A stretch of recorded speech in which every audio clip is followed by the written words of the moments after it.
Hey everybody, Anthony Chatfield here with How to Become a Freelancer in 30 Days. Today, day 9, we're going to talk about populating your web presence. This is about creating content that illustrates your skills and pitches potential clients so that if they find it, they will be more interested in hiring you. Alright, so the goals for today, what we're going to be talking about is creating content that can be published on a simple website within the next couple of days. We want to clearly demonstrate your skills through the content you develop and present, and we want to update and optimize your portfolio for both website and freelance sites. The bottom line is we want people to see how awesome you are at a quick glance and in as many places as possible. All right. So in terms of a basic website, you want to keep it really simple because you don't have a lot of time and you want to get something up sooner than later. The bottom, the basic list of stuff that I've included here, a list of services, so what you can offer people, what they can pay you to do, contact information, how they can get a hold of you, and on that page you might include not only your email address, but a Skype ID, your Elance portfolio, any other websites you're on. Make it easy for them to contact you in whatever way they want. And then a portfolio of your work showing what you can do, as well as a quick about you, so people can learn, like where you went to school, what your hobbies are, what your professional expertise is, maybe a link to your LinkedIn page. All right. So everything else is helpful, but not really vital to launch. A really basic website is going to have 5 pages to get started. That's all you really need. Okay. So before we jumped too far ahead, I wanted to show you kind of what my websites looked like, what the evolution of my online presence was. And just going to be honest up front, I don't actually have a photo of the first website I built. It was really, really ugly, and back then I didn't think to take any screenshots.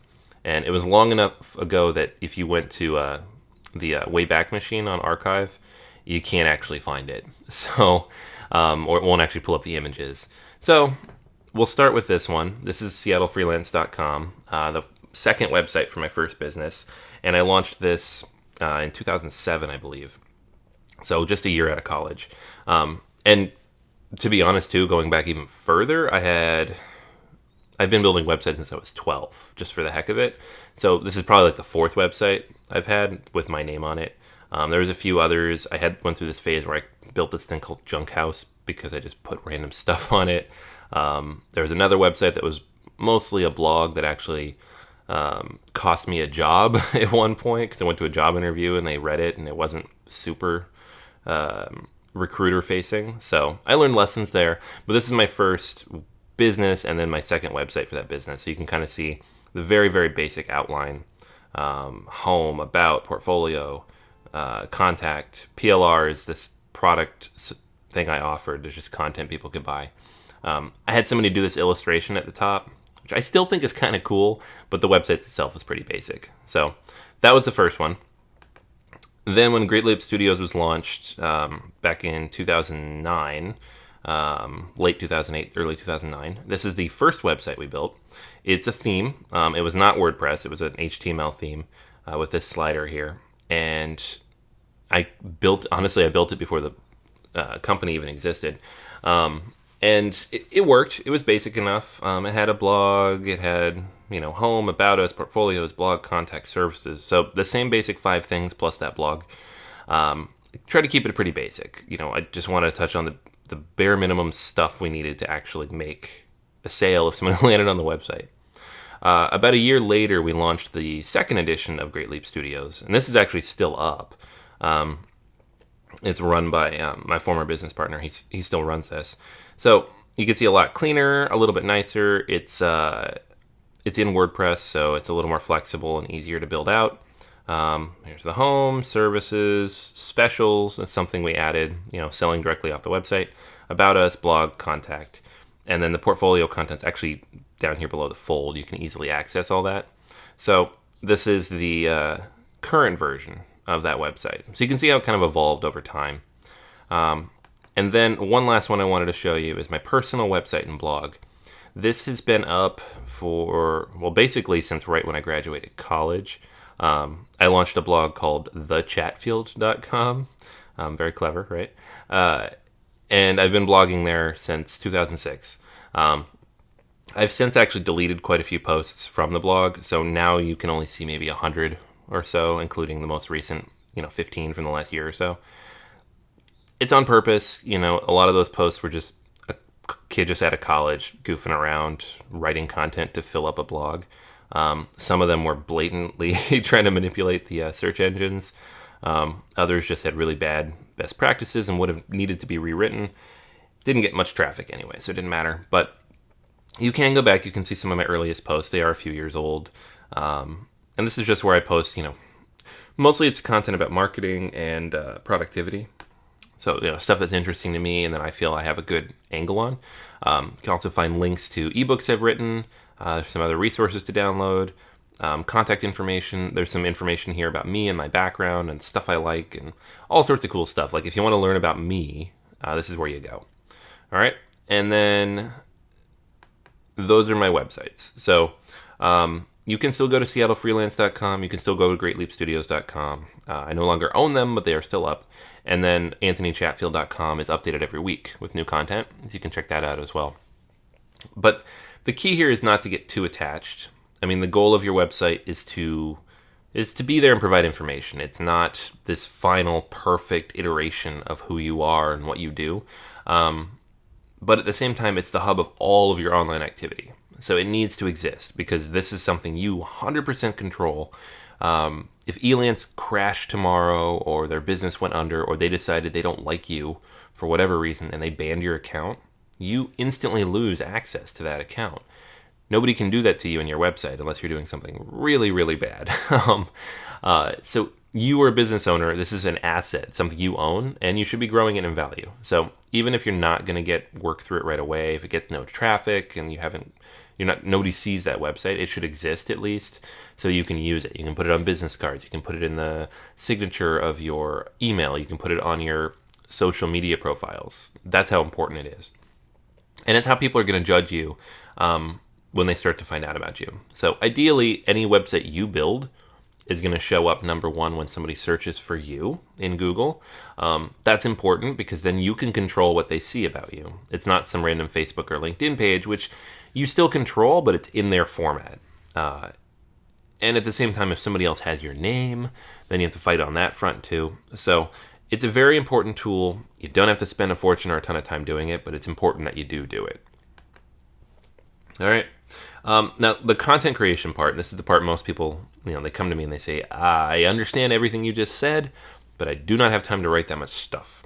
So just some really quick tips here to keep it short and easy. You only need at least 300 words per page. That's the minimum. That's what Google wants to see. So if you hit that point, you're good. Use images where applicable. I usually say one image per 300 words. So in this case, one per page. And then if you're having trouble writing about yourself, ask a friend or family member to do it for you. I find this is a really quick and easy way to do it. They'll write it, you edit it, it gets done really fast, and then you don't have to sit there and torture over how to describe yourself, which I know a lot of people have trouble with. I know I did when I got started.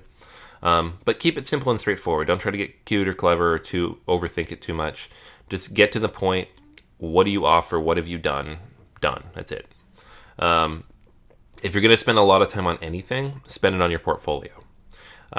I often, whether I'm interviewing somebody for a job, a writer or something, or I'm, looking at profiles, hiring a contractor, I'm always astounded when people send in samples or send over a portfolio that is not polished.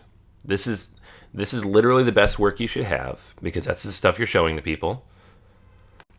And if it doesn't look good to me, the person who's thinking about hiring you, it's an instant no. I don't care what the resume looks like. I don't care how nice you are. I don't care how responsive you are, what your price is. If your portfolio doesn't look good, it's an instant no. Like, that's not something I can look over. So spend a lot of time on that. This is like, when you go into a job interview, you put on a suit because you want to look good.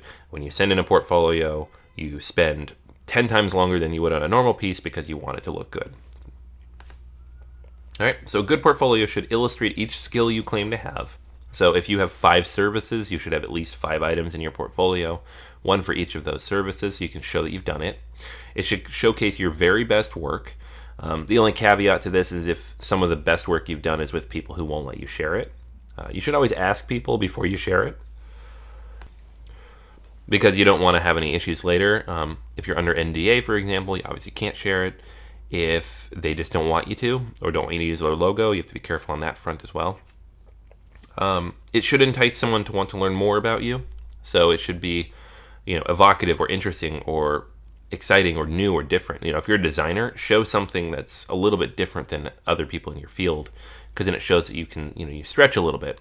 And then answer specific questions prospects might have before they ask them. So if you're getting a lot of questions on Elance, or you just think people are going to ask you a lot about, your background in a particular area, let's say you really want to get work writing about software that's interesting to you, and you're going to bid on those kinds of projects, your portfolio should include content that relates to that industry. Write about software. Even if you don't have a job, go write about it. Do a review of a recent release or talk about an industry trend. Put that in your portfolio, because then when people ask, can you do it? You're like, yes, look at my portfolio. All right, so today's action, let's keep it real simple. Do a quick sitemap for your website. Remember those 5 pages I talked about is the bare minimum. Write something really simple for each page to get it started. So that's 1,500 total words. That might sound like a lot, but if you just do a couple hundred, every day for the next week or so, you'll be done. Build up a portfolio so you can fill it in over the coming days. If you're getting projects already, awesome. You're going to use that content. If you aren't, then look back to old stuff you've done or things you can work on in your spare time the next couple days to fill in that portfolio. Ideally, it's done in, within 2 weeks or so. All right. And then don't fuss over the details. It's really, really easy to become a perfectionist about a website. Trust me, I've been down that road. Most people rebuild their websites every 2 years or so. So don't kill yourself trying to make it look perfect. Just get it up, make it functional, make it look professional, obviously. But as long as it exists, you're good. All right. So that's everything for today. Make sure you leave comments below if you have any questions. Check out the notes. That's where you're going to find all the links for everything today. And then make sure to leave a review and a rating if you've been watching along the entire way. I really appreciate it. And shoot me an email if you have any questions. All right, so I'll talk to you tomorrow.